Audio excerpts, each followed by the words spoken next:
As President Tinubu orders security crackdown in Benue, police confirm situation under control.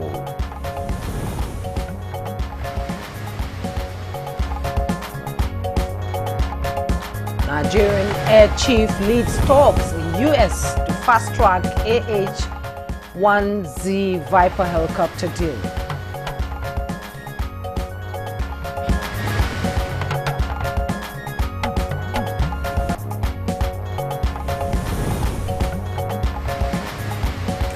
Forest Security Service to increase staff and intensify nationwide efforts against environmental crimes.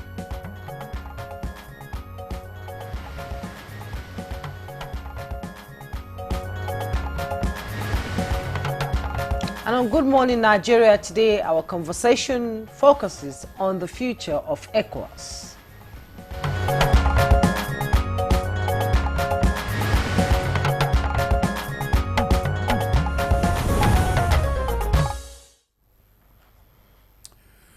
The Economic Community of West African States, ECOWAS, is a vital regional bloc with big ambitions for unity, prosperity, and peace. But lately, it's been facing some pretty serious headwinds: political instability, economic imbalance, and even member states jumping ship. Absolutely, and ECOWAS was set up to foster regional integration and cooperation across West Africa. But that vision has been shaken. Countries like Mali, Burkina Faso and Niger have withdrawn, citing internal crisis and dissatisfaction with how the bloc operates. These are not just symbolic exits. They reflect deeper issues at play, Mr. Ademola. That's true, Jumai. And in recent years, we have seen coups, violent extremism, and governance breakdowns in several member states. These issues don't just stay within borders, they spill over, threatening the entire region's security. And then there is the economic angle. There are indications from various public feedback programs that not all member states are benefiting equally from regional policies. The disparity between stronger economies and struggling ones is widening, fueling frustration. And we can't ignore the practical issues. ECOWAS is often underfunded and lacks the institutional muscle to carry out its ambitious goals. Add climate change to the mix, desertification, dwindling natural resources, and rising food insecurity, and you've got a pressure cooker of challenges needing urgent attention. Urgent attention indeed. So where does ECOWAS go from here? Concerned persons suggest that first, it needs to reinforce its commitment to true regional integration. That means breaking down trade barriers, enabling freer movement of people and goods, and aligning economic policies more closely. Without unity of these fronts, progress will still not be achieved. Yeah, progress will be stalled. Security cooperation is key as well. Sharing intelligence, conducting joint military operations, and tackling the root causes of conflict can help build lasting peace. And let's be clear, none of this works without good governance. Fighting corruption and strengthening democratic institutions must be at the heart of the reform agenda. Indeed, and there are also suggestions that ECOWAS must invest in its people, especially the youth. With high unemployment rates and limited opportunities, young West Africans need pathways to success, not desperation. Education, healthcare, infrastructure, and climate resilience aren't luxuries, they are necessities. They indicate that ECOWAS has a chance to become a beacon of stability and development, but only if it adapts, evolves, and listens to its people. These issues inform our focus on Good Morning Nigeria today, the first for the week. Thanks for joining us. I am Jumai Yusuf. And I'm Ademola Adeoye. I also welcome you to the program. We are reaching you live from Abuja. As usual, Our newspaper review will get to you after the news with Mina Daniels, who is sitting by. Good morning, Mina. Good morning, Ademola Njumai. Good morning. Here is the news. The Benue State Police Command has successfully brought a violent protest under control after a demonstration turned chaotic in Makudi on Sunday, June 15th. According to DSP Udeme Edet, tactical teams were swiftly deployed to Wurukum roundabout following intelligence reports where a crowd had gathered to protest recent security concerns. Despite efforts by the Commissioner of Police, CP Ifeanyi Emenari, and the Deputy Governor Samode to address the demonstrators, the protest was hijacked by disruptive elements who attempted to attack the Deputy Governor. Police officers responded promptly with non-lethal measures, using smoke and water cannons to restore order and ensure the safety of all involved. No injuries were reported, and calm was quickly restored in the area. In a separate incident on the outskirts of Makudi, another group of suspected hoodlums blocked a road in Apia, forcefully stopping a truck and setting it ablaze, trapping the driver inside. 14 suspects have since been arrested in connection with the violence, and investigations are ongoing to track down others involved. The police command has reassured the public that the situation is now fully under control, thanks to the joint efforts of security agencies.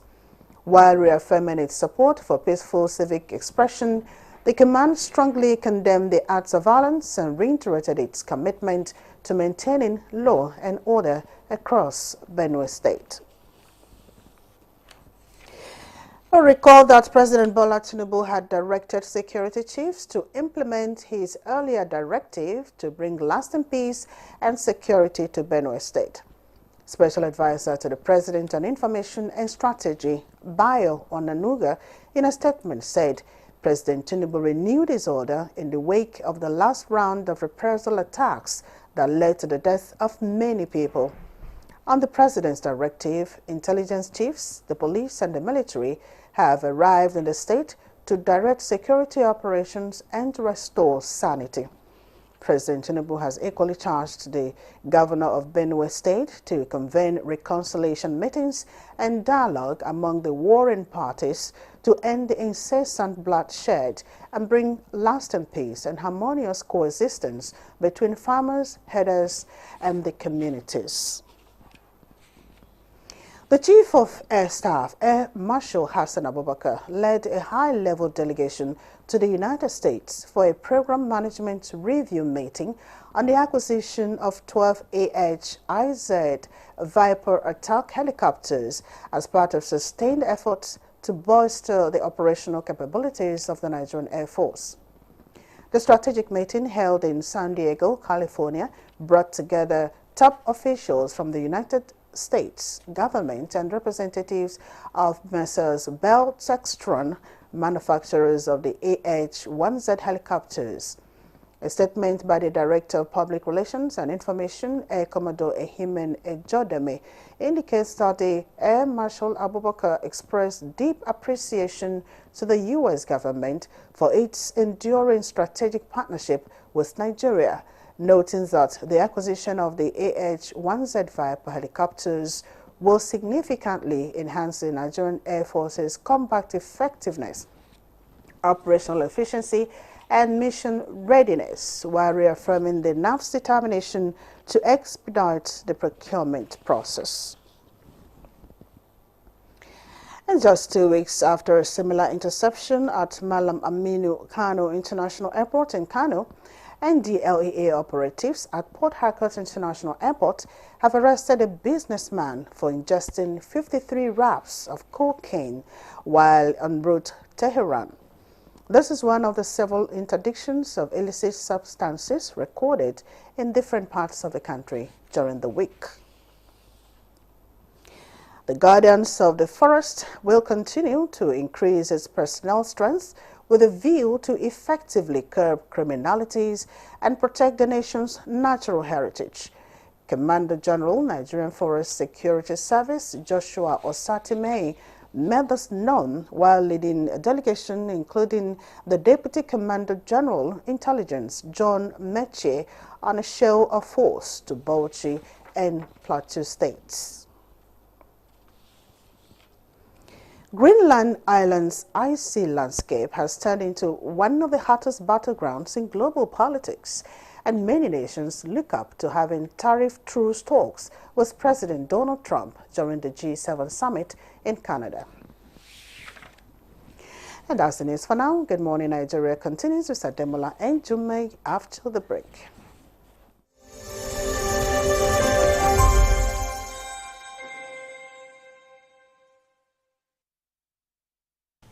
I am Oluremi Tinubu, the global and national Stop TB champion. Many people have asked why I've chosen to champion the fight against a disease like tuberculosis. My reason stems from a deep personal experience. I once had a friend who unfortunately fell ill and concealed the nature of his sickness until it was too late. Eventually, after he passed, we discovered he had tuberculosis. Sadly, due to the stigma and discrimination surrounding the disease, he would not speak up or seek for help. His death was a painful reminder that we could have intervened and saved a life if only we had known earlier. Tuberculosis is an airborne disease that primarily affects the lungs, but can also impact other parts of the body. Being airborne means anyone, regardless of their socio-economic status, can contract it. In Nigeria, one person dies of TB-related illness every 7 minutes, amounting to 206 deaths every day. Globally, one person succumbs to TB every 25 seconds, which is a staggering 3,456 lives lost daily. These deaths are entirely preventable because TB is curable if detected and treated early. If you or someone you know has been coughing for 2 weeks or more, coughing up blood, experiencing night sweats, or losing weight drastically, it might be TB. Please visit the nearest government hospital or primary health care center for proper diagnosis and treatment. TB treatment is free in all government and some private health facilities.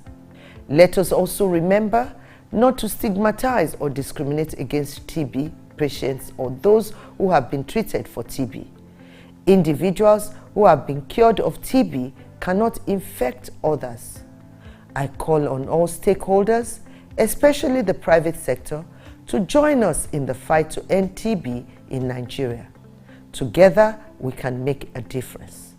Remember, TB anywhere is TB everywhere.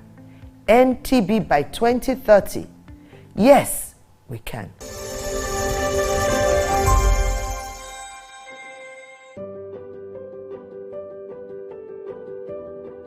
Have you heard the news? The federal government of Nigeria, through its direct benefit transfer program, has started the disbursement of 75,000 naira per household in 3 installments of 25,000, 25,000, 25,000 naira. Each recipient must have a validated national identification number, NIN, to receive the payment on behalf of their household members. To benefit, your household must be in the National Social Register of Poor and Vulnerable Households in Nigeria. The federal government's direct benefit transfer program is helping to reduce the effect of suffering while promoting financial and economic inclusion for the poor and vulnerable population in Nigeria. Afam Bogeneka, Ebim Nagara Dimawa Village, Abuja, Nazo Afeba. So Esom Nandi register na NSR government register with my NIN. So government we use ATM card.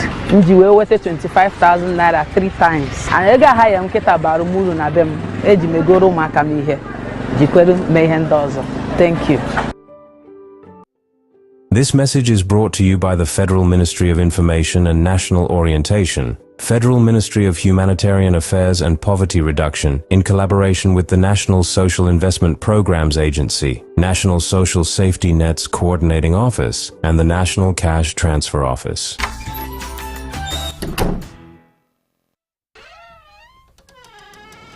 Emeka, you come into my home and you see me and my family enjoying our golden morn, and you still proceed to talk about business. Emma, it is very, very serious. Yes, so there is serious news. Introducing the new Golden Morn 3-in-1 with milk already inside for your creamy, nutritious enjoyment. Get the new Golden Morn 3-in-1 for your family. From Nestle. Why do you need Dettol's 12-hour protective shield? Why? Oh yeah, come. Let me show you. From the risk of picking up germs in every corner to receiving those notes everyone has touched and that sweaty hug from an old friend. What else can give you all day long protection? Germs are everywhere, but the Dettol's 12-hour protective shield shields your family every day, keeping them safe, healthy, happy, and successful. Dettol, be 100% sure.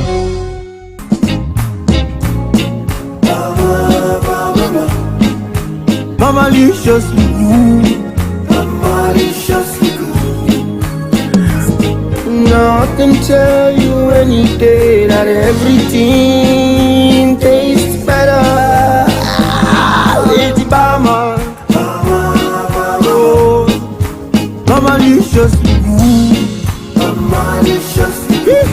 Maliciously good.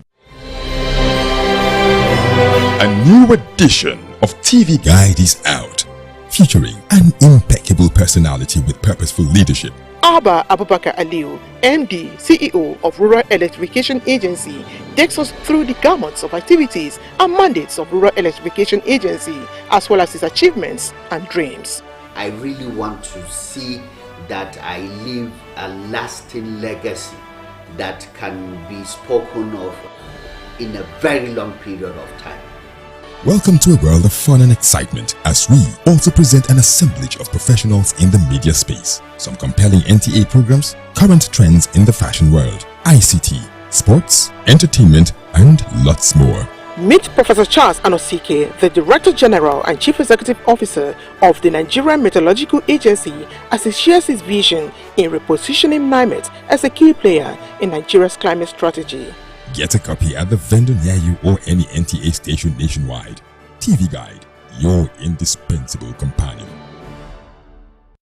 Hey Nigeria, ready to breathe cleaner air and save money? Let's talk about gas. Drive with CNG, the smart, cost-effective choice. Fill up for less and travel further. Save money, save the planet. Switch to LPG for cooking. It's cleaner, healthier, and better for environment. Say goodbye to smoke and eye problems. Do you know Nigeria is a gas nation ranked 9th globally with over 209 trillion cubic feet of gas reserve? Gas isn't just for cooking and driving. It powers industries too. Cleaner, cheaper, and more efficient. And the best part, conversion centers are popping up everywhere. It's never been easier to switch to gas. Join the cleaner energy revolution. Choose LPG for cooking and CNG for your vehicles. Clean energy for brighter future. This message is brought to you by the Office of the Honorable Minister of State for Petroleum Resources, Gas, supported by the Nigeria Midstream and Downstream Petroleum Regulatory Authority, NMDPRA.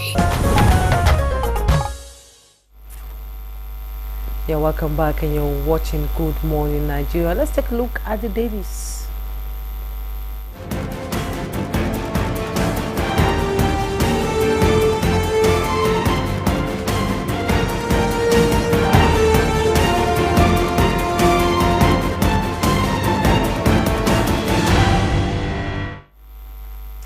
Well, our newspaper reviewer is here, Chukudi Okoli Ugbaja. Chuks, good morning. How come you have changed? With an elegant pose. How come you have changed? For me, not for you. You are where you have always been. I'm very uncomfortable with you sitting beside me. You know, we always very uncomfortable. The more, I'll try not to demolish you. Jumai, how you doing? I'm fine. Good to see you guys again. How was your weekend? Fine, and yours? Alhamdulillah. Demola, good to see you again. Yes. Bless you. Let's go to the papers. I'll try. Let's begin with the People's Daily. And the People's Daily, just below the masthead. FG condemns Israel's preemptive attack on Iran, calls for cessation of conflict. You find the details on page 2. Dangote Refinery begins direct supply of petrol, diesel to heavy users, with riders deploy 4,000 CNG tankers to boost PMS diesel distribution nationwide. And the headlines you see in the People's Daily: APC Northeast meeting hot up over Tinubu's endorsement without Shetima. See the picture story of the people who attended, the rednecks who attended the meeting. And Iran-bound businessman arrested at Port Harcourt Airport for ingesting 53 wraps of cocaine. Details on page 2. And at the bottom plate of the People's Daily, again, IGP invites Governor Yusuf spokesperson over alleged Ganduje's suspension. Details on page 7. Gombe receives 60 billion naira support from FG for agro-livestock industrial zone. That's coming from the governor. Yeah. Jigawa government boosts 250 Arabic teachers with computer teaching skills. You find the details on page 4. Let's quickly go to the Business Nigeria, and above the masthead. I think I'm taking that. Oh, you're taking that? Yeah, you're taking that. Well, I'll go to the Business Nigeria. Just above the nameplate, we have sixth state for Southeast gains Senate backing. Details on page 2. The EFCC declares Fango Petroleum MD wanted over 976 million oil subsidy scam. Details of that story on page 2. Then we have the youth block Abuja Makurdi Highway over killings in Benue. Details of that story on page 2. USSD controversy deepens. Banks, telcos fight dirty over billing. No green light yet on airtime charges. NCC. That is the major headline of that paper. Nigeria faces fuel price pressure after Iran strikes. Then we have, well, that's all. Chooks?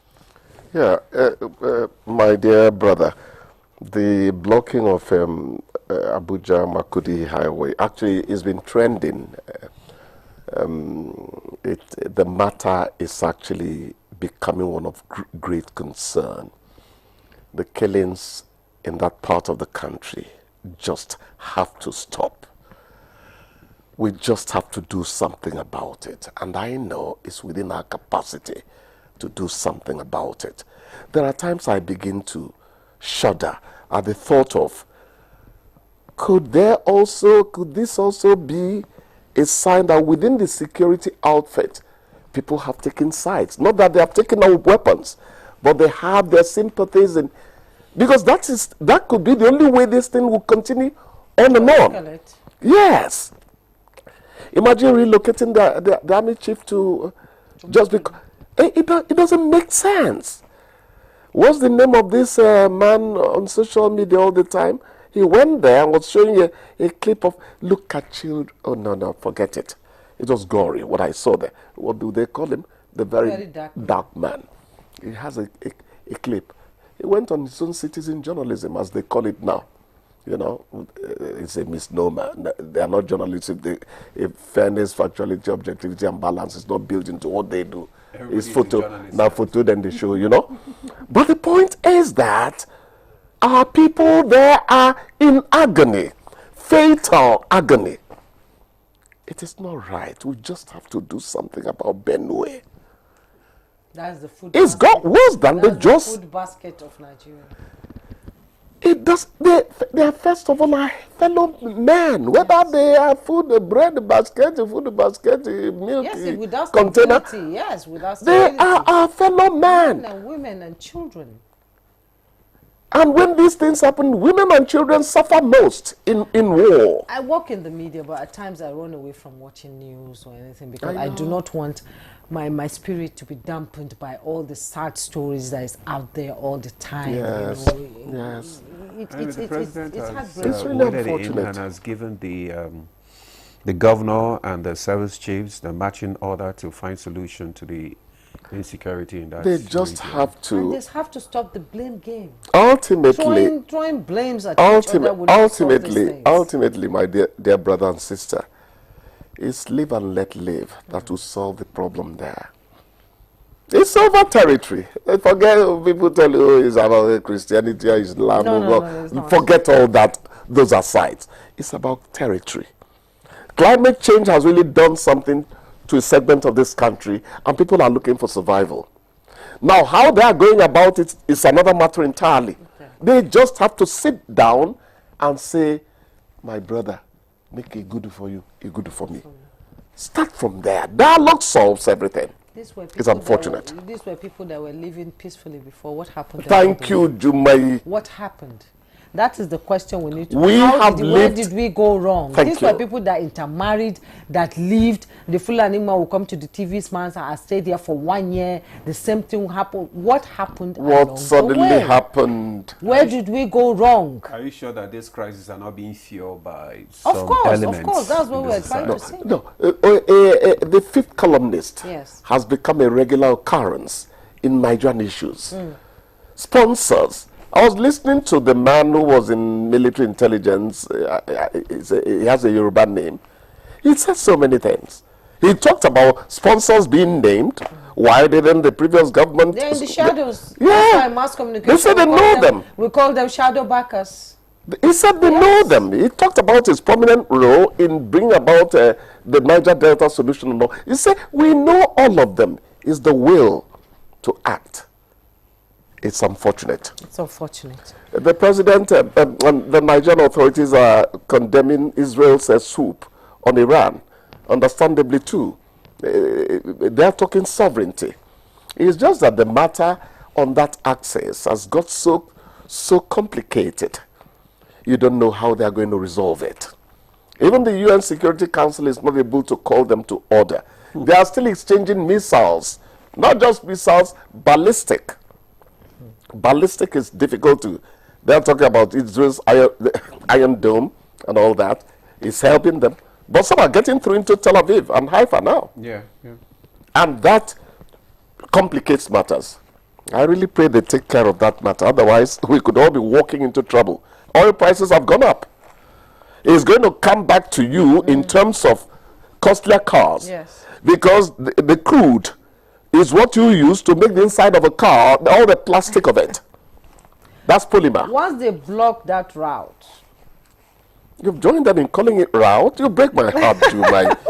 It's route. Once they block that route, okay, let's talk about Don't let Americans influence Once they block that route, all passage from the Middle East will be bad. No, I mean, in this part of the world, we are used to American, English, British, yes. English, British English, yes. But a lot of, because of this globalization issue now, so we have the and watching CNN, American. Yes. You know what to do. What you do for yourself is to try to be intellectually tidy, in spite of all the madness going around you. Intellectually tidy. Are you trying to say I'm not intellectually? No, Jumai, my dear. You know I could never say that, particularly when we're on air. You know. The point is, if you say route for where you pass, it's American engineers who route it through the ceiling onto that, blah, blah, blah. You know, if you say route for route, what of when you route the enemy? Why are you bringing some... It's still the way. Yeah.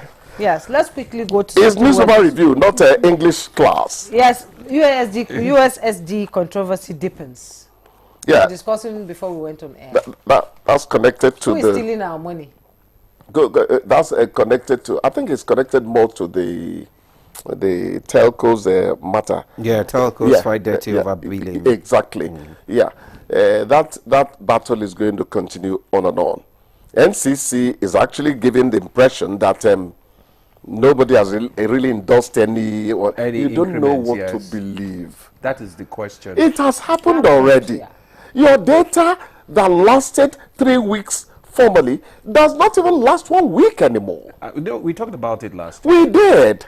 So how could NCC be telling us that Whom do you believe at the end of the and day? then somebody will wake up in the morning and send you 10 videos for you to download and watch. Does it make sense? Just be discriminate about what you download and all that. I don't download. And again, I don't. Some people have fixed their phone in such a way that the videos download automatically.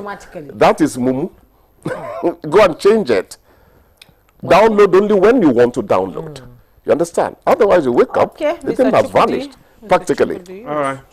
Chooks, thank you so much. Thank you, my dear brother. Morning. Thank you so much. Jumai, we hope that you have a nice day. Don't worry, I won't take that route again. No, you won't do that. It's rude. Thanks for watching. Thank you. Thanks for coming. Bless you. Appreciate you always. All right, we'll take a break now. When we return, the conversation will kickstart. Stay with us.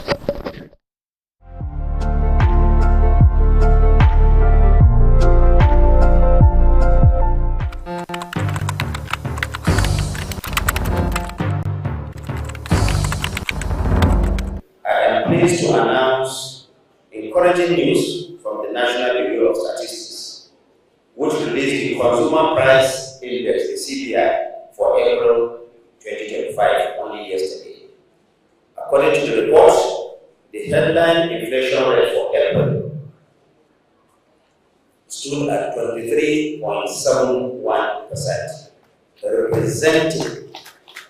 This represents a decrease of 0.52% from the 24.23% recorded in March 2025. Similarly, month-on-month inflation dropped by a notable 2.04% from 3.90% in March to 1.86% in April. This, of course, did not just happen by chance. The president is focused and is determined, and his determination and his interventions are clearly paying off. The benefits of reform, though gradual, are real and measurable.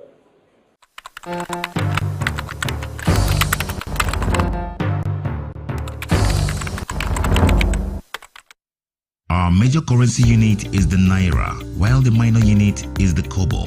They are both in notes and coins. The Naira is more than just a medium of exchange. It bears the images of our heroes. So, stop abusing the Naira. It is a criminal offense to spray the Naira at events. Stop stepping on the Naira. It's not your enemy. Do not squeeze, ruffle, or write on the Naira. Handling the Naira with dirty or oily hands can deface the Naira. Love the Naira as you love yourself. Be a real Nigerian. Do not abuse the Naira. The Nigerian national flag represents our country's history, culture, and identity. It was designed in 1959. The colors are Emerald Green 2.0, which represents agriculture, and Immaculate White represents unity and peace. Know how to handle our flag.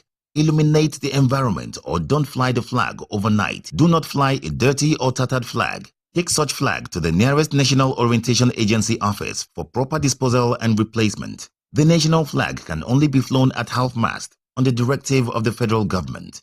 The national flag must be flown at the same or higher height when displayed alongside other flags. Don't burn or allow the national flag to fall on the ground. Do not print, decorate, modify, or insert the coat of arms on the flag. Our national heroes are not buried with the flag. They are honored by presenting it to their next of kin during interment. Respect our national flag. Be a real Nigerian.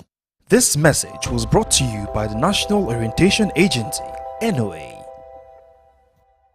At NTA Television College Jos, you will dive into exhilarating hands that will fuel your passion in education and propel your career to new heights. We don't just teach, we craft the next generation of media leaders. Explore our diverse offering, understanding the personnel matters and issues in the public service, basic development communication, financial reporting under IPSAS, and interpretation of public sector accounting standard IPSAS, audit, internal check and control management, video camera maintenance, new Technologies, optics, fiber, IP technologies, automation, storage management, and wireless technology. Challenges and opportunities in the secretarial profession in the digital age. Digital marketing, basic drama, online reporting, understanding the provisions of the revised public service, audio engineering operations and maintenance, camera operations, and intermediate drama. Mark your calendar. The second quarter of 2025 is your launch pad. This is your moment to seize the future. Announcer management. I want to play! I want to play! Survey says...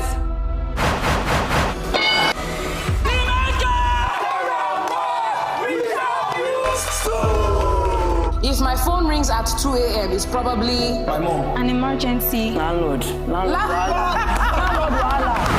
Achaluko. Hey!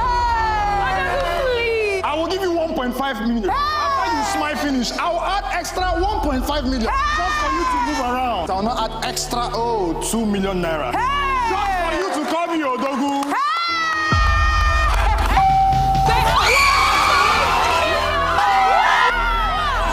Family Feud Nigeria Season 3 is officially live.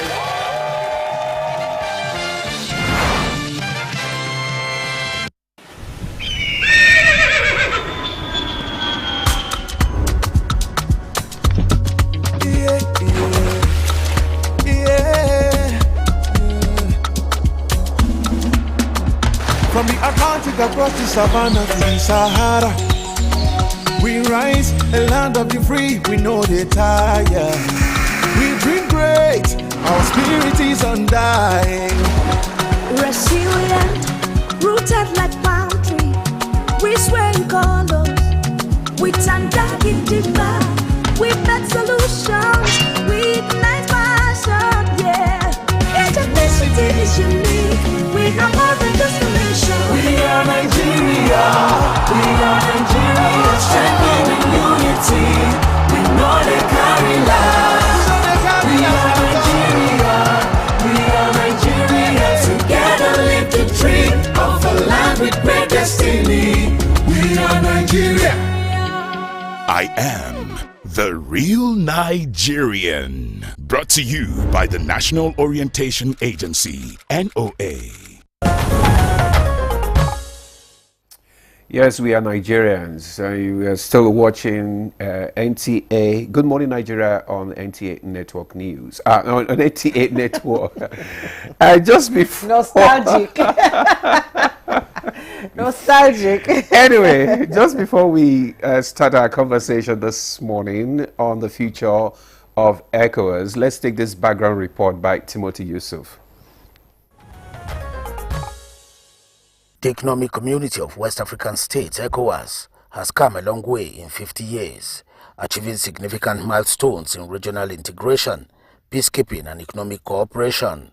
Analysts highlight key achievements to include free movement protocol, trade liberalization, peacekeeping and security, infrastructure development and democratic governance.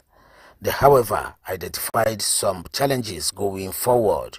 Some identified challenges include low intra-regional trade, security threats, economic disparities, and recent withdrawals of Mali, Burkina Faso and Niger from ECOWAS, raising concerns about the bloc's relevance and effectiveness. Going forward, those who know believe that ECOWAS must address existing challenges and strengthen regional integration to achieve its vision of a united, prosperous, and peaceful West Africa. Other areas include promoting economic development, enhancing security cooperation, and reform and adaptation to changing circumstances, ensuring it remains relevant and effective in addressing the needs of its member states. How has ECOWAS fared over the last 50 years? What does the future hold for ECOWAS? Let's now join our guest in the studio for details. It's Good Morning Nigeria, live on the NTA. Thank you, Timothy Yusuf. Let's now join our guest in the studio. We're here to talk about the future of ECOWAS and its implication on the African continent. Let me first introduce Ambassador Joe Keshi, former Permanent Secretary Ministry of Foreign Affairs, and also President of Retired Career Ambassadors of Nigeria. You're welcome to Good Morning Nigeria. Good morning. Thanks for having me.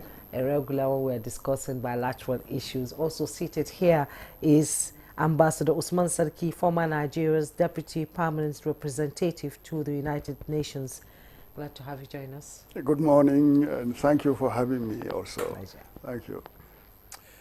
Also joining us via Zoom from the United Kingdom is Paul Ejime, International Affairs Analyst. Good morning, Paul. Good to see you again. Good morning, Ambassadors Sariki and Keshi, and all of you at the studio. Good morning, everyone. Good morning. Thank you. Now, let's just kickstart the conversation this morning with former Permanent Secretary Joe Keshi.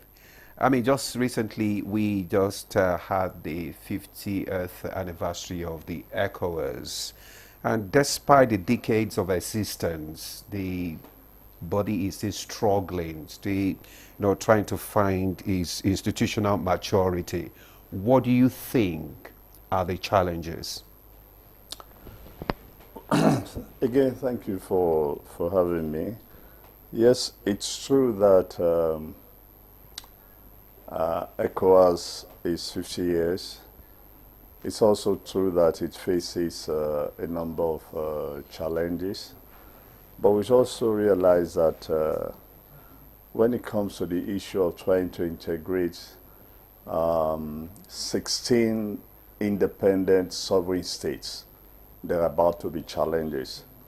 When you look at the history of the creation of what we call today the EU, the European Union, they also have their own fair share of challenges, when they were building the blocks of integration. And today they're enjoying the fruit of their labor over the last couple of years.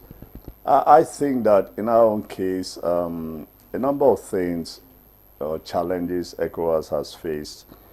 Number one is the fact that for over 10 years, and even up till now, ECOWAS, which was created for the economic integration of the West African sub-region, they started very well when they, signed the Protocol on Free Movement of Goods and Services and Persons, and also tried to do trade liberalization. I'm sure that people would often say that there is not much inter-ECOWAS trade. That's not correct. The problem is that informal trade is higher than recorded trade. So there is a considerable trade and so on. But we should also remember that the same ECOWAS spent over 10 years dealing with just nothing but security issues, in Liberia and Sierra Leone, and at some point in time in the Gambia. I always say to people that between those 10 years, 19 meetings were held just on Liberia to find peace in Liberia. You can imagine if those 19 meetings have been held on economic issues, where ECOWAS would be today. So those little crises kind of drew back ECOWAS integration. But for me, part of the problem also is that a number of the leaders at that time, and even today, they went into a project they did not have full understanding of, coming so early from independence, where they cherished their sovereignty. So they were not ready to give up a little bit, as Europeans did over time, to ensure the integration of the sub-region. My hope is that as they continue to grow, because look, they have a development plan. They have a 30 years or something development plan to, to build up the institution. If they focus on building up what I call the structure of integration, I think over time. But the good thing is that the people are aware of it. Inter-regional trade, is going on, and to some extent, we, apart from this part of the Sahrawi region, where there are still security issues, they are trying the best they can, the institution, to focus on economic issues. And I also think that the summit that will be held this Friday here in Nigeria is also a step in the right direction. The West African Economic Summit being planned by the federal government. I also think it's a step in the right direction, to ginger the region to focus on economic development. Okay.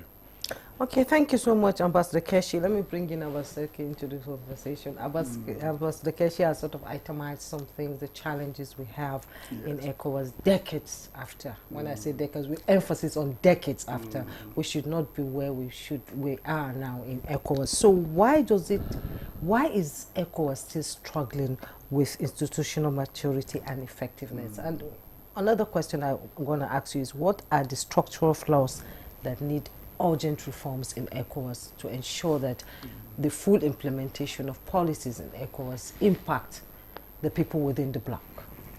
Thank you very much, Jumai. I think, we should also transpose or translate that question to the United Nations, which is 80 years old this year, which encompasses the entire world, but it is still struggling in terms of institutional capacity, in terms of its impact globally in peace and security, in terms of the workings of its structures. For instance, the Security Council is totally dysfunctional.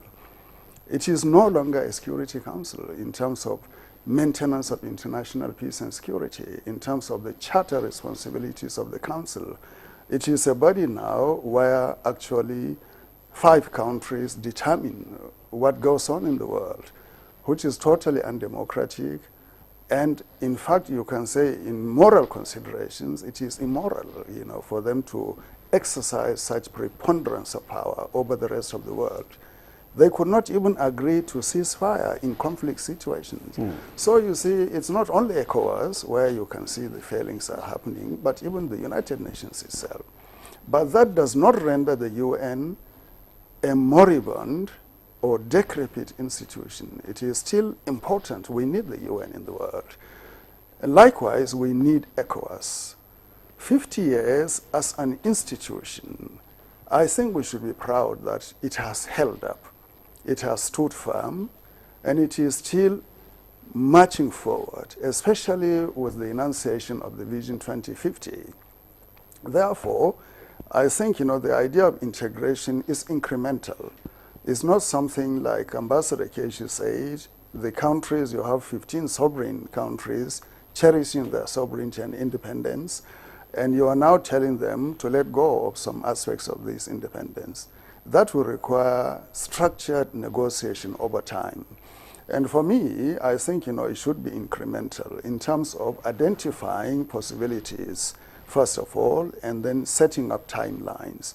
For instance, the heads of state can decide that within the next 5 years, there should be harmonization of all immigration policies in ECOWAS so that we can have one framework determining the prevalence of movement of people from one end, from Senegal and Gambia to Nigeria, without any interruption, common policy.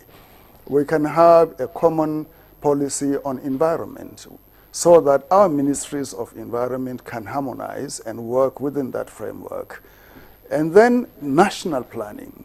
Our ministries of national planning, the entire scope of the 14 countries now reduced to, I think, 11, they can have a common national planning and budgetary framework.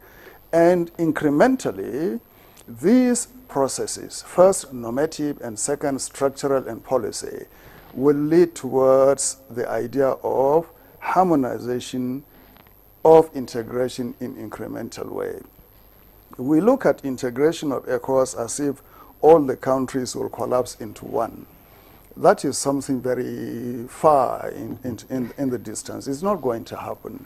But what we should have is to have the structures coming together in harmony and applying normative, policy, administrative, and structural aspects to the entire countries.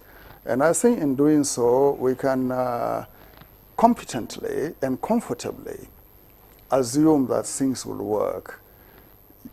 Despite the advancement of the European Union, still countries are maintaining their independence and sovereignty. The EU itself is not completely a smooth affair today. Countries like Hungary, Bulgaria, Greece, and others are finding challenges and difficulties with the policies of EU. Farmers in the Netherlands, in France, in other countries are really challenging EU policies that are, especially on environment, affecting their productivity and income. So there are, and motor production, for instance, automobile companies and workers in Germany and other countries are finding it very, very difficult to really live with EU policies that are impacting on their livelihoods, on their income, on their employment. So at the granular level, EU policy is not really so rosy as people see from the outside. United Kingdom exited from the EU in this infamous or famous Brexit phenomena. It didn't lead to the collapse of the European Union. So the exit of 3 countries, the Sahelian countries from ECOWAS, should be seen as a momentary dispensation that will require the recalibration of the purposes of the Treaty of 1975 in terms of integration and harmonization of the region. And mind you, the ECOWAS Commission decided that they will be given the chance up to July 2025 to reconsider their position. So ECOWAS did not take a hostile position against these 3 countries that exited, but it extended, it extended a flexible posture of accommodation. So if they want, they can still come back. And also, negotiations are underway in terms of establishing a framework for continued relationship with these countries. For instance, the ECOWAS of the people, when we speak about it, must take into consideration the people of Niger, the people of Mali, and the people of Burkina Faso, per force, because they are within the region, and they must move into Nigeria and out of Nigeria, or into Cote d'Ivoire or out of Cote d'Ivoire, or into Benin and out of it. So the formalization of the exit does not mean total severance of ties among the people of these countries and the rest of ECOWAS. So what I'm saying is that we should not look at the developments in ECOWAS as doom and gloom scenario, but there are bright spots there.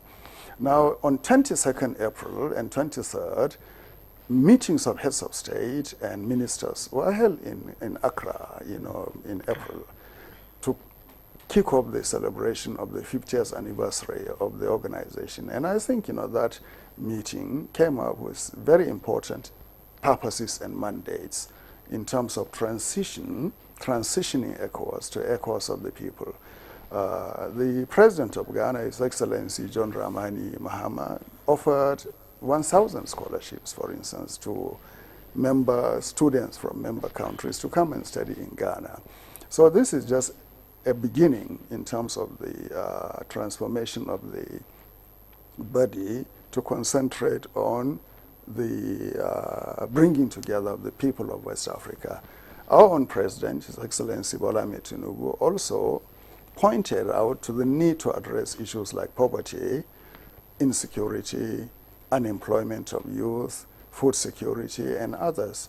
So the transformation is going to be gradual, but structured and focused. And I think, Nigerians in particular should feel proud that we actually initiated ECOWAS 1975, and happily, General Yakubu Gowon, His Excellency, is alive to witness 50 years of the fruit of the tree that he and late President Iadema planted. And that is something that we should celebrate. Well, thank you very much, Ambassador Saraki, for your opening perspective there. There is need for harmonization of policies in the region. Now, let's bring in our Zoom guest, Mr. Paul. And some people have said that ECOWAS seems to be biting more than it can chew. That is, you're doing too much with too little. Should it narrow its focus to few core priorities like security and trade before expanding into other areas What's your perspective on this?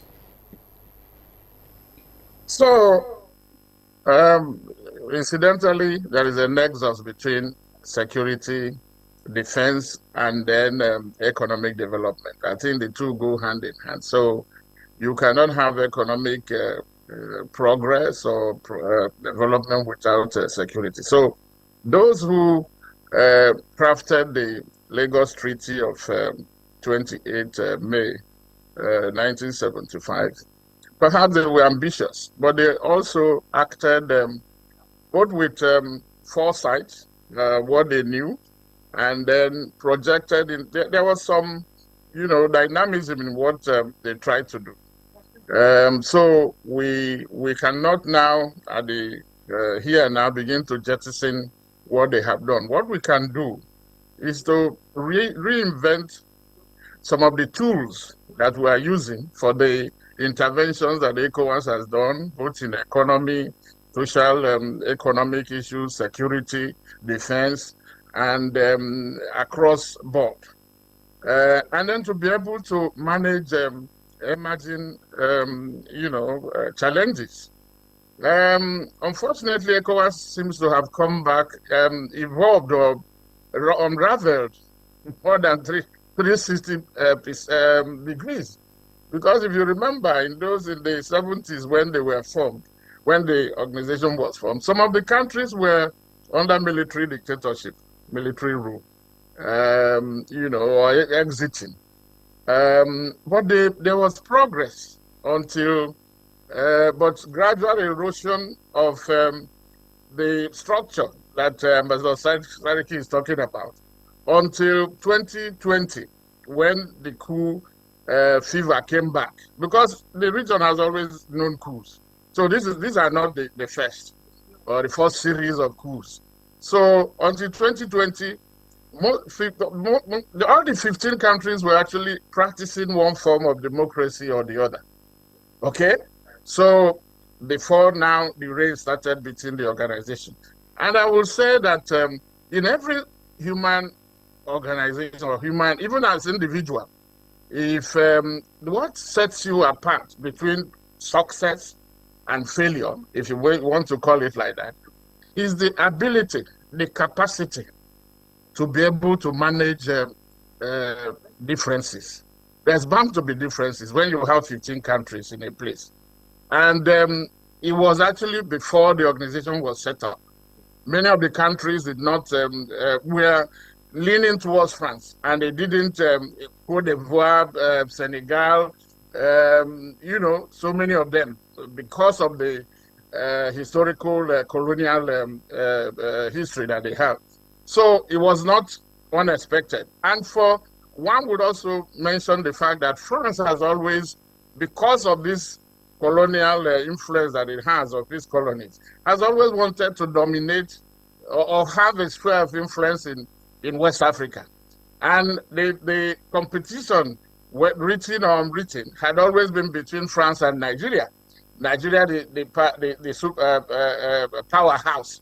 So what ECOWAS is today lacking is that capacity. You may call it political will, capacity, ability to manage the differences that has occurred. And what are these? The fact that they have protocols. One is 1999, the one relating to conflict management and resolution. They have another one, 2001, on democracy and good governance, which is very clear on how you intervene where there is unconstitutional change of government, because that is what they seem to be fighting today. And then what do you do? What are you supposed to do? What has happened that instead of using those protocols to address these, there are 4 countries now governed by military juntas. Instead of using those, the civilian presidents, who are, one is maybe they're afraid that if they allow this coup fever to grow, they were, self-preservation. They don't want to be caught up in it. They decided to come with a sledgehammer. Instead of applying the rules or provisions as contained in in these protocols that I have mentioned, they dabble in, the heads of state came in to want to go and invade Niger. It is part of this mismanagement of these differences, these emerging threats that has created even more problem for ECOWAS. And because there have been coups in Niger before, in Mali, in all the countries, Guinea-Bissau, all the countries, Guinea. ECOWAS has always, even managing the civil wars in Liberia and Sierra Leone. Okay, so why has it now become impossible for the same organization that cut its teeth in conflict prevention, management, and resolution, now try becoming lethargic? It's a basket, a combination of factors. One is the fact that the civilian presidents, they have made peaceful change impossible. How? By changing the governments, by tinkering with the constitution, violating the rights of their citizens, rigging an election, and there is so much corruption that they are no longer delivering on what the objectives and the dreams of the founding fathers of ECOWAS.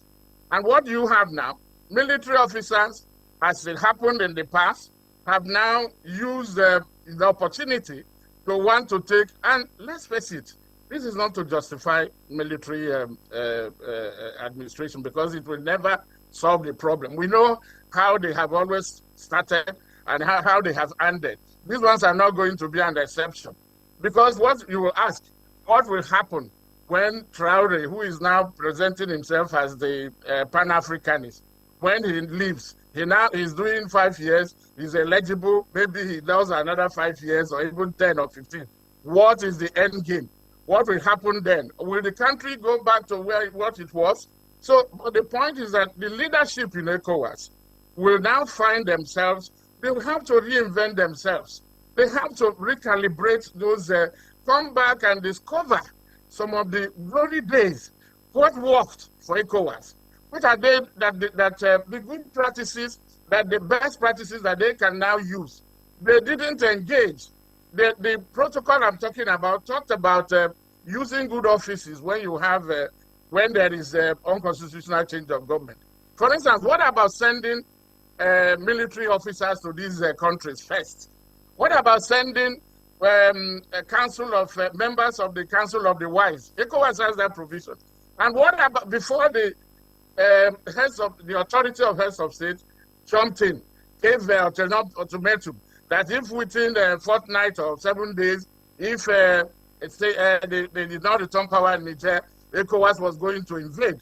No, and in intervention, going militarily, ECOWAS needed this protocol I'm talking about talks about the approval of UN Security Council. Okay, he's also talked about the military intervention being the last option, the last resort. It was not the first, because if you use your last card, what card are you going to play? So the leadership has to take responsibility for what is happening in ECOWAS. And unless and until they go back to the drawing board to use and become conscious and become pan-West Africa, pan-ECOWAS, because some of them are working for themselves and their countries or their families. They are not working for the region. And that is why we have this crisis. Until they now go back to those the principle and also apply the rule. It is rule of the thumb. If civilians are committing coups, because when you change constitution, for instance, in Togo has moved now. The protocol says you cannot change the electoral law 6 months before an election.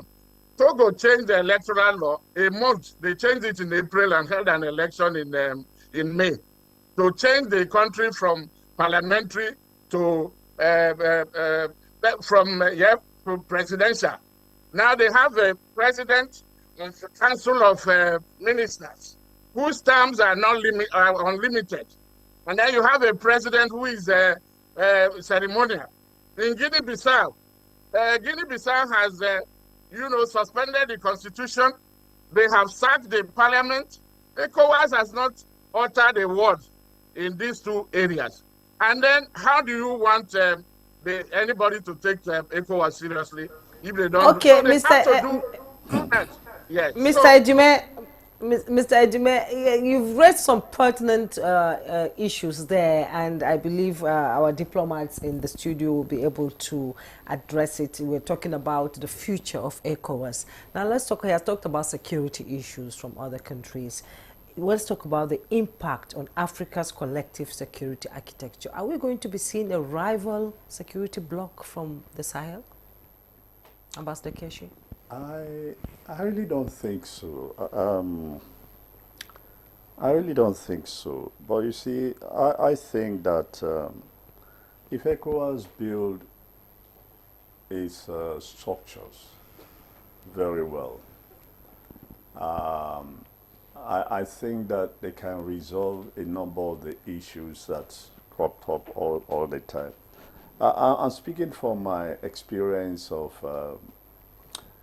when I served, for example, in Brussels and observed the functioning of the European Union.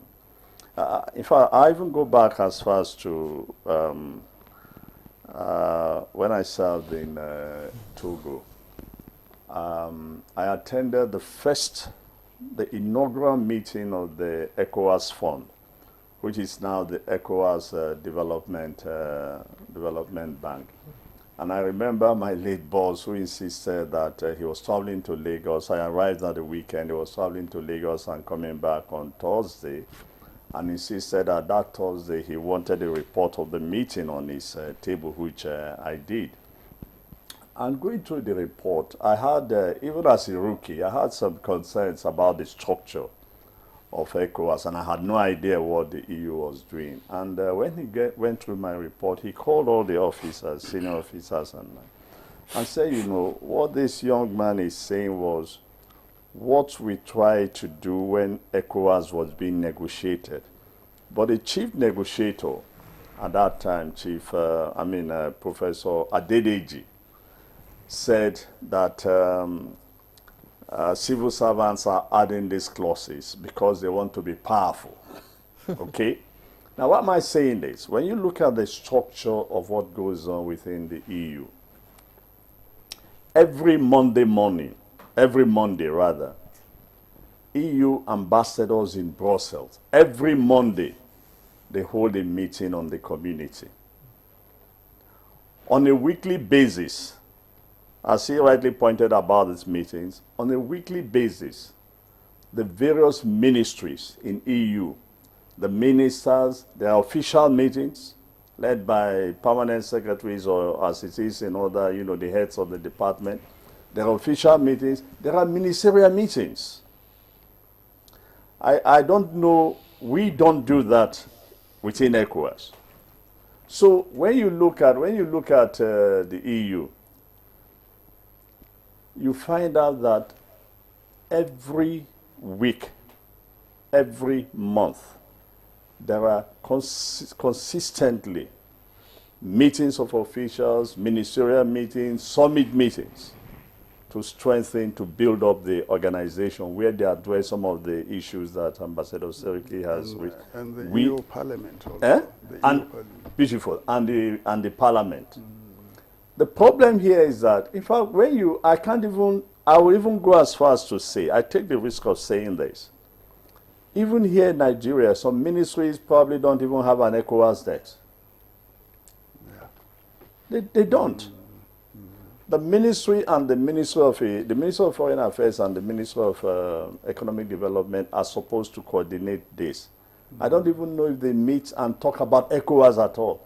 The only time ECOWAS comes up on our table is when there is an ECOWAS meeting and everybody begins to, we need to build these structures.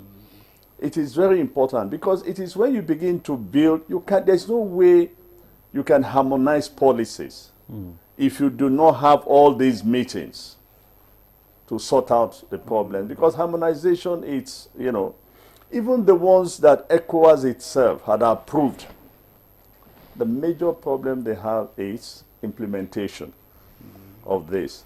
So going back to the issue of security, I would say, look, it's the same attitude I will adopt, that if for example, the chief of staff or the, what they call it, the chairman of the joint chief of staff, you know, if the ECOWAS, within ECOWAS are meeting regularly, I'm sure that they will be able to fathom out how to address the security situation in the region. They will not be depending on any other, you know.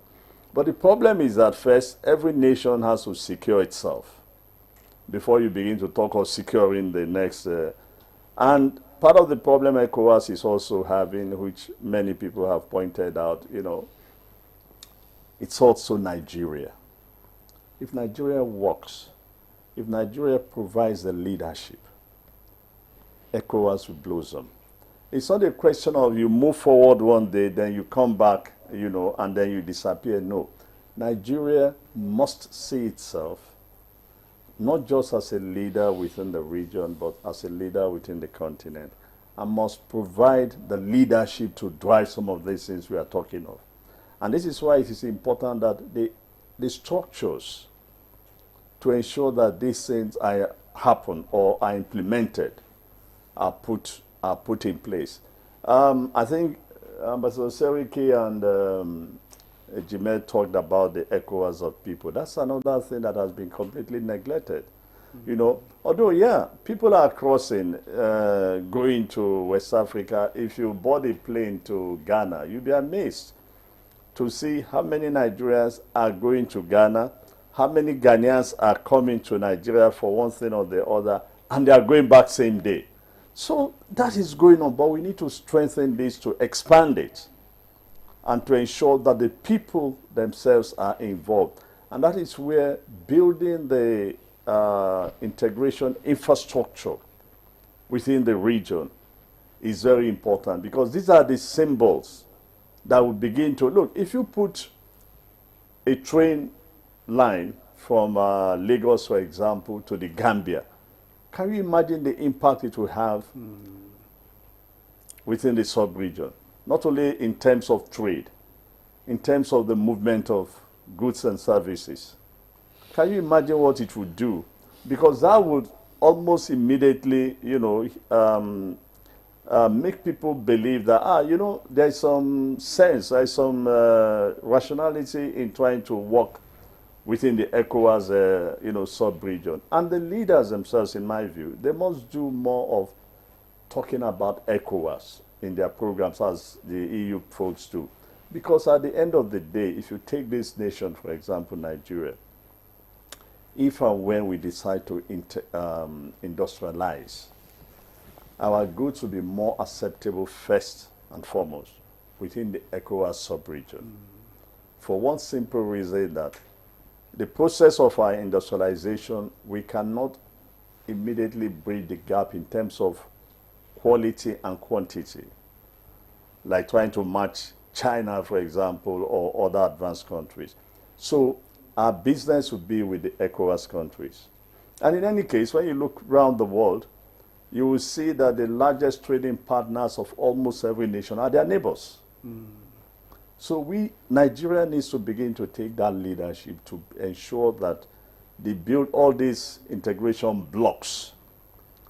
And in terms of security, I believe that with time, if we can put in place these structures of aligned various agencies to meet as often as possible, to share their problems and to find solutions to them, we'll probably begin to make headway, you know, that by the time they celebrate another 50 years, they'll probably be, you know, singing a different tune. So you agree that we need, ECOWAS needs to go back to the drawing table to restructure? No. They don't have to go back to the drawing table, because the EU, I'm trying to, when they started as a European community. The coal and iron. Yes, they started, you know, they started as European community, and they just keep moving, keep improving, keep changing things until, you know, where they are now. And even where they are now, remember that from 12 they've expanded, and anytime there's a new member, they are compelled again to look at their structure. and change. So what I'm saying is frequent interaction among officials, among ministers, among heads of states would definitely help ECOWAS a lot. Thank you very much, Ambassador Joe Keshi. Frequent, negotiation, frequent dialogue among member states will further strengthen integration among the member states. Viewers, we just want to remind you that you can also participate in this conversation by sending us your messages via WhatsApp and text. But the number is displayed on your screen. So if you have comments, questions for our guest, please just send it down to the numbers on your screen. Thank you. Now, Ambassador Sarki, you've listened to Ambassador Joe Keshi, the need for ECOWAS to promote more dialogue for further, integration. So how can ECOWAS, further strengthen its regional integration and cooperation among its member states to prevent further withdrawals of member states? Well, my boss did not only say dialogue, but actually he proposed action, activities, interministerial coordination and intergovernmental coordination among the ECOWAS member states. But first also he recommended internal reflection in terms of how we work in our various ministries within the government, because the independent governments, when they come together, that they push the organization, that is the whole. So ECOWAS, its success and failure is the success and failure or the reflection of the sum total of its membership. So it's not ECOWAS that fails, it is the members that are actually failing if ECOWAS is seen to be failing. And if ECOWAS succeeds or is seen to be succeeding, it is the members that are actually succeeding because of their policies and programs. So what we will see is that taking a leap from the European Union, you just don't come into the union as a member. First, they give you an association facility to be an associate member and give you a timeline. Within that, you have to now reform your government to meet the legal boundaries established by the European Commission itself in terms of human rights, in terms of corruption, in terms of governance, in terms of transparency, even your road transport, air transport, so many things. So they give you a period of time whereby the association will now take you, when you meet all the conditions, into full membership. In our own case, because of the nature of our society, because our people are already integrated over time, over a period of time, we're only divided by the colonial boundaries. So they thought we can all come together very quickly through the machinery of ECOWAS. Now, to effectively actualize this integration, like my boss said, is that we need policies and programs that will bring the region together. Trade is one. It is working, but there are barriers to effective integration. For instance, between Lagos and Seme, if you want to carry a goods, I was told that you have to pass through about 30 or 40 or 50 checkpoints. And a lot of these checkpoints, we don't know the provenance of these checkpoints. Are they official or unofficial? We don't know. Exactly. Unofficially, say it as it is. Don't sugarcoat it. Just say it as it is. Well, we are used to sugarcoating things. So you see, market women, ordinary people, drivers, are finding it very difficult to move. And when you get to the border, it's another obstacle you have to cross. And the same thing when you are coming into Nigeria. And like my boss pointed out, we are actually half of ECOWAS in terms of population, 400 or thereabout, 200 million Nigerians. And even in those countries, the majority of people, or a lot of people, substantial number of traders, business people, financial people, are Nigerians working in those countries. So it is very important that Nigeria actually drives the process of integration by fine-tuning our own governance and administrative mechanisms, particularly through the empowerment of the Ministry of Foreign Affairs to really lead this process of integration. For the past 2 years now, Nigeria, unfortunately, does not have ambassadors in the ECOWAS capitals. In anywhere. Perhaps even if we don't care about having ambassadors elsewhere, we should have ambassadors in the ECOWAS countries, because this is the first and foremost, the most important region for Nigeria in terms of diplomacy, in terms of security, in terms of trade, commerce, business, whatever you can think of, when you look at the concentric circle principle. So we should have ambassadors there. And also, to drive the process of integration, there are statutory bodies in Nigeria like NNPCL that should be seen to be really saturating the country's ECOWAS by its presence or with its presence, opening up outlets, establishing refineries, or this what we call filling stations. Our banks are doing that bit, but I haven't seen government departments and agencies like our shipping companies, NIMASA, NNPC, and others having this qualitative presence to bring together the benefits of economic integration. Also, our own aviation industry. What sort of facilities are we giving to our airlines to be competitive and to be functional and present in the ECOWAS region? They are competing with Ethiopian Airlines, which has established an ASA or something like that, a branch for West Africa operating out of Lome, Togo. How can Air Peace or Azman or Max Air or any of these compete with that body, having Ethiopia behind it and with its long experience? So our own ministries in their entirety must establish frameworks and desks on ECOWAS within their system in order to drive individual policies and programs towards integration. In terms of security, some people have suggested that we need international partners as well to help, build this integration. But that will be really the secondary consideration as far as I'm concerned. Nigeria is in a position to really drive the integration of ECOWAS. Really, the headquarters is here. The substantial chunk of the finance of ECOWAS is borne by Nigeria. Exactly. The substantial operation of the ECOWAS Parliament is here.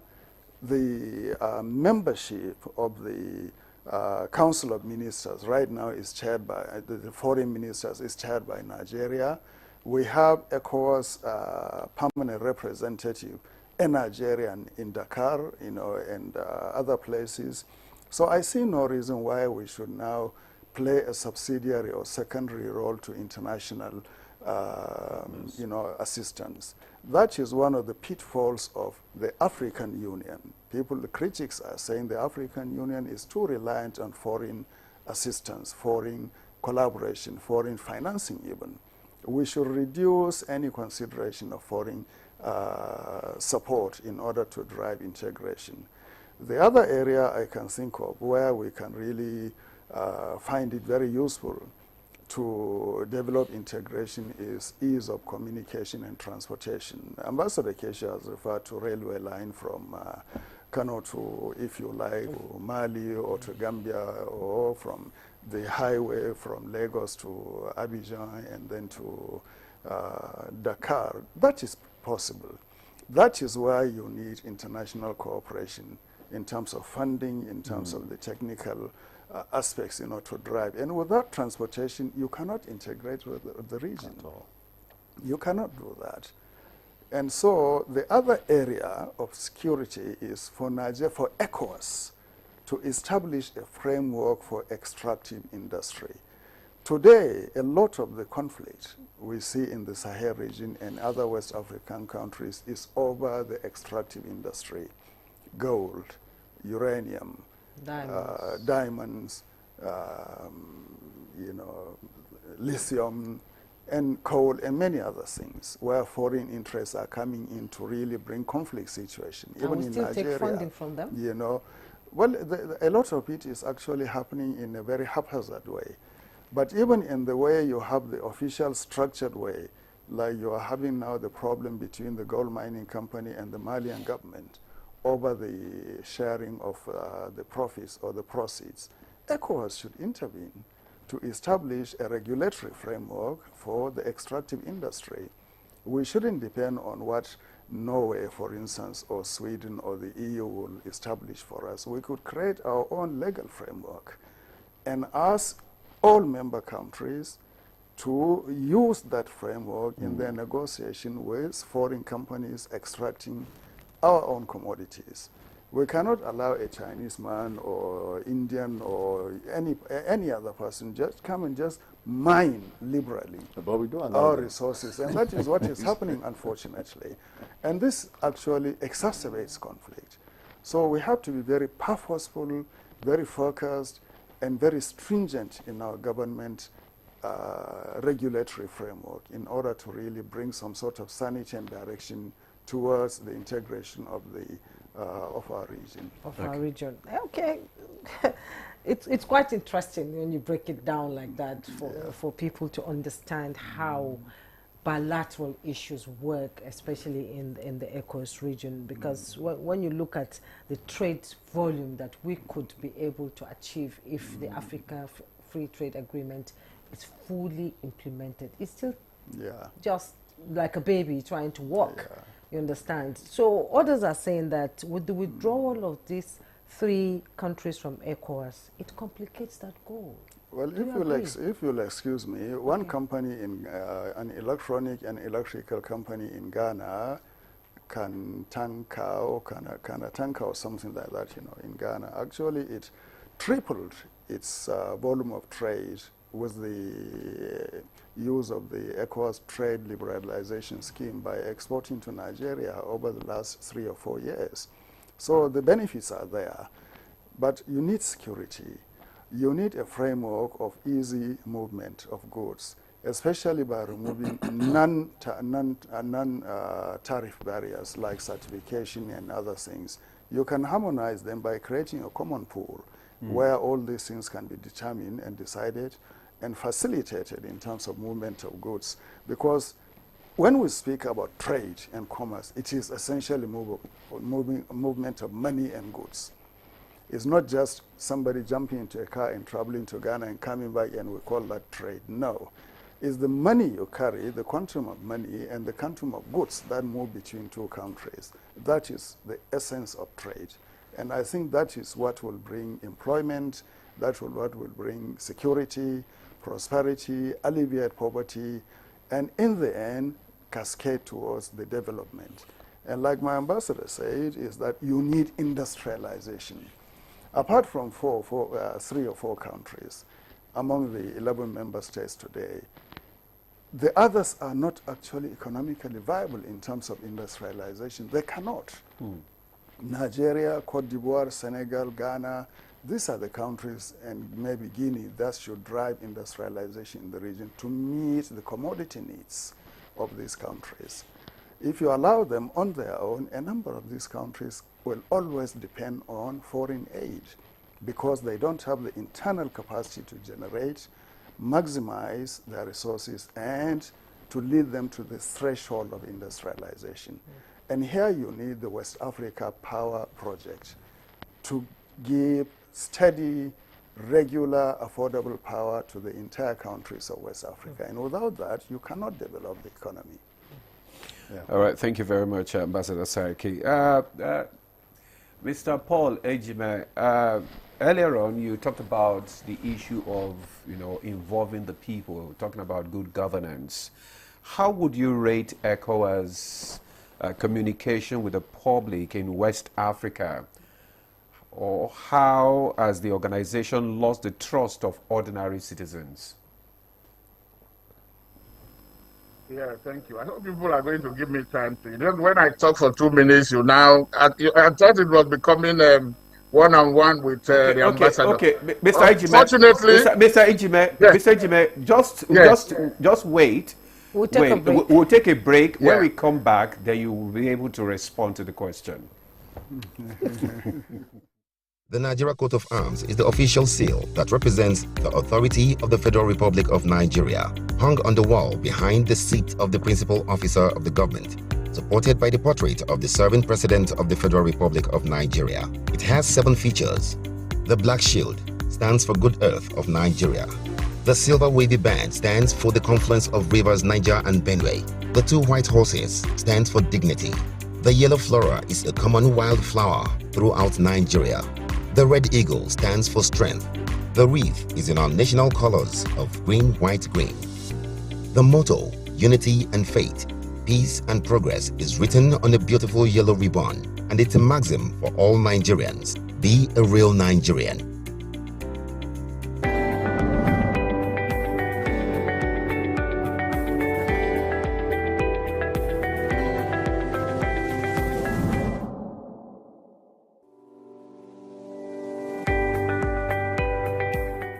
When we think about the digital economy, you can see it as the marketplace for digital goods and services.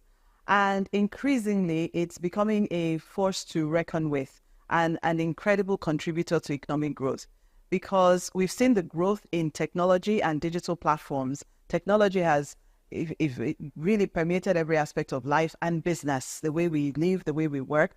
And when we talk about the digital economy, we're really talking about leveraging technology and digital platforms in a powerful way to drive growth, to drive solutions to problems, to drive applications, and to provide services. The digital economy is something that has the potential to help Nigeria leapfrog a lot of its development challenges, right?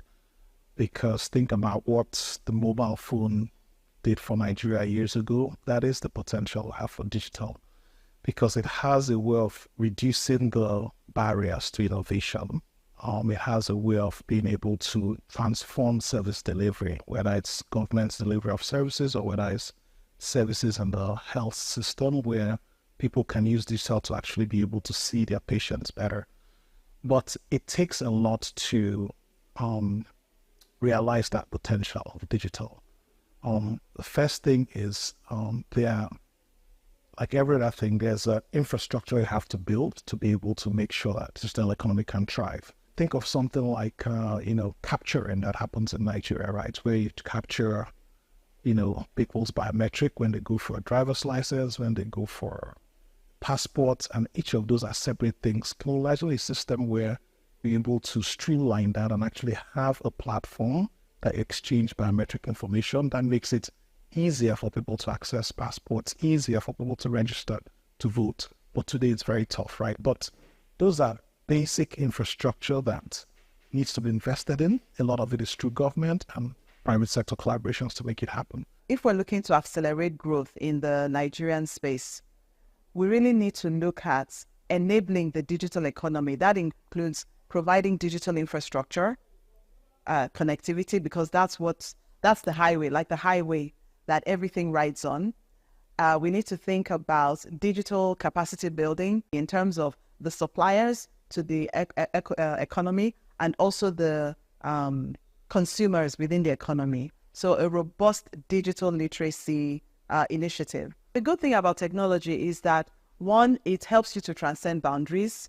Two, it creates a level playing field, really, because if you create a solution, a technology-based solution that is applicable in this environment, that same technology can be applicable, exported to other environments. And, technology platforms also help when we're thinking about innovation, when we're thinking about business growth. Collaboration is an important part of that. So when we think about the impacts with the rest of the world, we find that actually technology platforms are giving us an opportunity to engage more actively, to collaborate, to create partnerships, to even export our knowledge and services for people to engage with.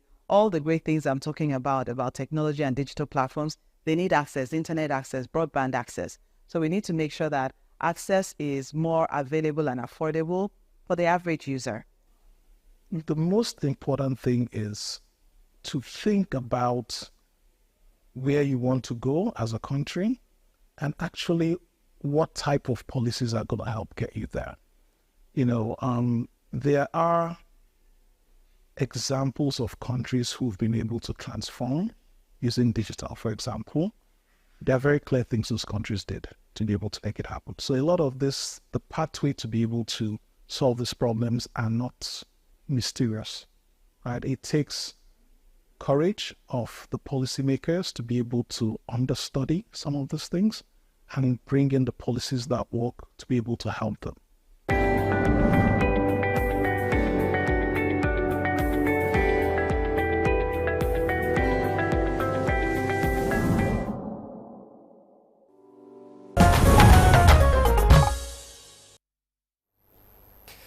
Welcome back. You're still on to Good Morning Nigeria on the network service, and the conversation is still on the future of ECOWAS. Before we went on break, we were on Zoom guest, Mr. Ejime, who was just about to respond to the issue of trust of ordinary citizens in governance, especially in the sub-region. Mr. Ejime, the floor is yours. Thank you very much. I was saying that you guys should be sensitive of time when you have a multi-panel people talking. Otherwise, it loses steam. That's what I wanted to make. It's not that I don't have anything against the ambassadors who are my very good friends and brothers there. So, like I was saying, ECOWAS is not even doing enough. I think, thank God, let me commend it to sensitize their citizens about ECOWAS. Sensitize their citizens about ECOWAS or the programs and policies. But they are not doing so. In fact, all they are interested in, unfortunately, is maybe mission or meetings without actually using the fruit of those meetings to further, the impact that they have on the citizens. ECOWAS is guilty of not even publicizing itself enough. ECOWAS is doing a lot, and that is why people are judging it by, according to its own standard. Because if it didn't resolve conflicts in the past, people will not bother. By the way, we have about 8 African regional economic communities. You have ECAS, the Central Africa, you have IGAD, you have Maghreb, you have East Africa, you have SADC. ECOWAS was the trailblazer. And that is why people are asking questions. Why is it that ECOWAS is now lethargic today? When in fact it was in front in the, some years back. And we have named the issue of leadership and then not sticking to the structure. They are not, and let me come back to the issue of now what Nigeria can do so that others can lead. Nigeria has to, luckily the 2 ambassadors there, they talk from the passion that because of our ambassadors or organizations do not know what ECOWAS is about. Meanwhile, Nigeria is paying more than 60% of the ECOWAS budget. In other words, you put money somewhere and you're not asking questions about how that money is being spent and how you can use that to leverage that to get today. In those days, when Nigeria is standing for any position or takes a decision, it is respected. But today, many countries will stand up to compete against Nigeria when Nigeria is running for any position. And that shouldn't be the case. Nigeria should assert its authority, assert its leadership stamp, imprimatur on what ECOWAS is doing. And that will start from the foreign ministry. And then I hope that those at the presidency, because at times there is a dissonance between these two. And that is why some of these countries are exploiting. You'll be surprised that the other member countries know more about ECOWAS than many Nigerians or Nigerian organizations. Meanwhile, a few months ago, this same Niger that is threatening that they are leaving, our NNPC facilitated giving them about 300 trucks of fuel. I don't think many people knew about it, And then Mali was asking ECOWAS to support it. It was going to run for position at the UN or whatever. they needed ECOWAS. These are some of the benefits that ECOWAS has provided, because some people will think that ECOWAS is just there. ECOWAS has done a lot, and that is why today, if you check many countries or international organizations, when they accredit their ambassador to Nigeria, it is concurrent to ECOWAS. ECOWAS must be doing something right. That is why they have done that. And people are now saying, you can't rely on your past glory. You have to move forward, even sustaining it. You know, even getting to the top, when you get there, you need sustaining it is another issue. So ECOWAS has to communicate itself, and that begins with the commission, which coordinates all the ECOWAS, all the institutions. There are what you call specialized agencies, like the bank that the Ambassador Keshi talked about. There are so many of them that are there, that the commission, but what has happened, and many people are not willing to say that, is that the heads of states have virtually hijacked the work of some of these technocrats. The commission is now there, just waiting for what the heads of state will say. And these heads of state, unfortunately, are only furthering their own nest. It has become an ECOWAS of heads of state, or ECOWAS of state, not ECOWAS of the people. For more than 400 million people, how are they feeling the impact of ECOWAS? ECOWAS has to do that by reaching out with its programs and with the members themselves talking about ECOWAS. And how will that happen? What happened to the cooperation and support that made ECOMOG past operations successful? Furthermore, I appreciate your thoughts on the extraction of natural resources in our region and its connection to insecurity. Do you think the lack of transparency and coordination in this sector contributes to the security challenges we face? And lastly, what are your views on Nigeria's foreign policy regarding immigration and security? With the influx of foreigners entering the country without proper documentation, do you believe this poses a significant security risk, and how can we better manage this issue? Okay. Well, these are very fundamental points, and I'm really very glad that Nigerians are tuning into this program, and they are taking such interest and asking such very pertinent questions. Fundamentally, I think the issue of natural resources extraction is a driver of conflicts in our region. I would like to refer the questioner to the OECD report on natural resource governance, NRG, in the Sahel region in West Africa, and he will find a lot of evidence there in terms of how natural resource extraction and the dichotomy between gains and activities are creating fissures and creating conflicts in the Sahel region and the rest of West Africa. So let him go to the OECD website, and he will also internal conflict, internal displacement monitoring center, IMDC. He will find a lot of information on the causes of internal displacements and the nature of the policies of that country. Our Ministry of... I think I should comment on ECOMOG. Okay. When I served in Sierra Leone for 6 years or so, I think for me it's one of the most unfortunate, thing that we did, that the way we treated ECOMOG. And so when people assume or believe that ECOMOG is dead, I think to a large extent they are right. And that's also because at the time these events were ending in Sierra Leone and Liberia, Nigeria itself was in its own crisis. And as a result, there was no leadership that focused to ask the question, how do we make this a permanent security structure that will help the region in case there are crises, so that when there are crises, we do not just begin to form a new organization. No. This is one of, look, at the end of the war, I think the World War, NATO was formed and so on. And look at what it has done over the years and, till today. And that's what we failed to do in terms of focus. We just allowed it. And I blame in particular the military. And I keep saying this.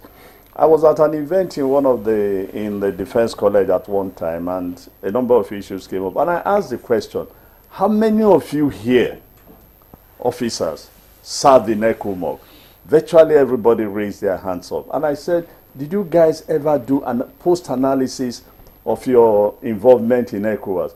What were your recommendations to government? And they were all just looking.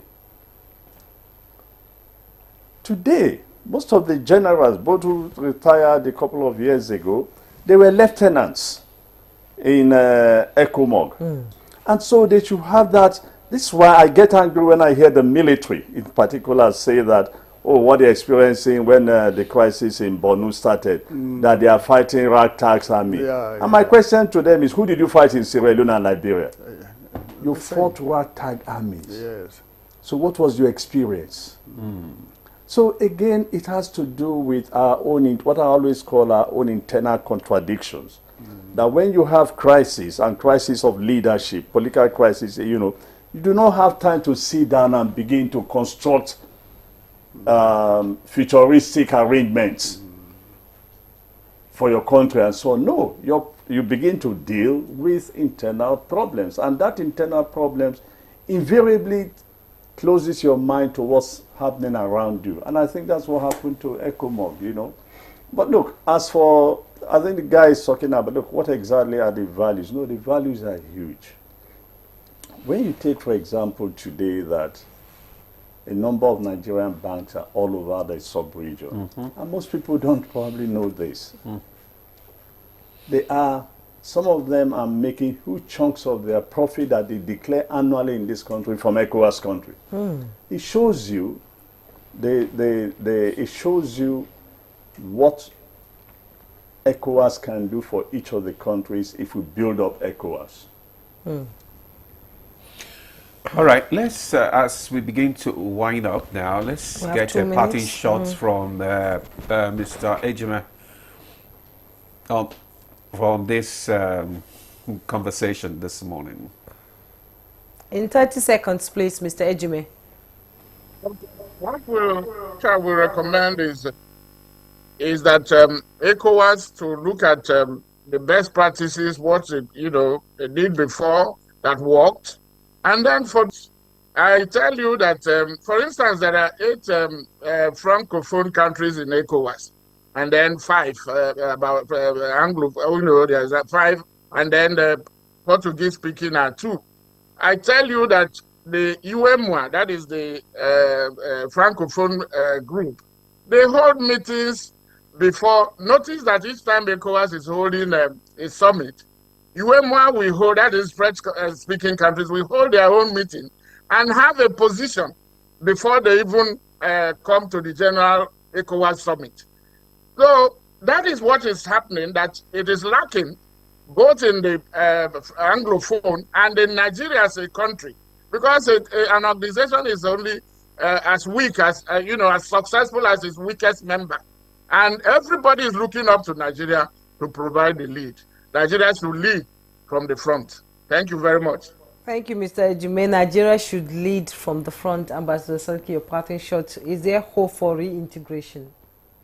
Well, there is. The African Continental Free Trade Agreement, for instance, and the African Common Passport programs, the African Common Infrastructure Program, the PIDA, and then the Agenda 2063. All of these are frameworks towards integration of the continent. And it should start at the regional level. And ECOWAS is well placed to drive the integration of Africa by first bringing about the integration of the region. So I think there is hope for ECOWAS, especially when we systematically implement the Vision 2050. And here I must emphasize that Nigeria should be responsible, should be serious, should be focused and well organized around the principles and values of ECOWAS. Ambassador Usman Sarki, former Nigeria's Deputy Permanent Secretary to the United Nations. Thank you. Permanent representative. Permanent representatives, yes. The permanent secretary. Yes. Thank you so much for coming. Thank you. It's a pleasure. And Ambassador Joe Keshi, former Permanent Secretary, Ministry of Foreign Affairs. Thank you so much for coming. President. Yes, and President of Retired Career Ambassadors of Nigeria. It's always a pleasure to have you. Mr. Paul Ejime, Thank you so much, International Affairs Analyst. We appreciate you. Every time I have you guys in the studio, it's like a learning process for me. It's like being in class, learning about bilateral issues. It's so interesting. Thank you so much for your time. We appreciate you all. Thank you, gentlemen. And that's Good Morning Nigeria for today. I am Juma Yusuf. And I'm Ademalade. Do have a lovely day.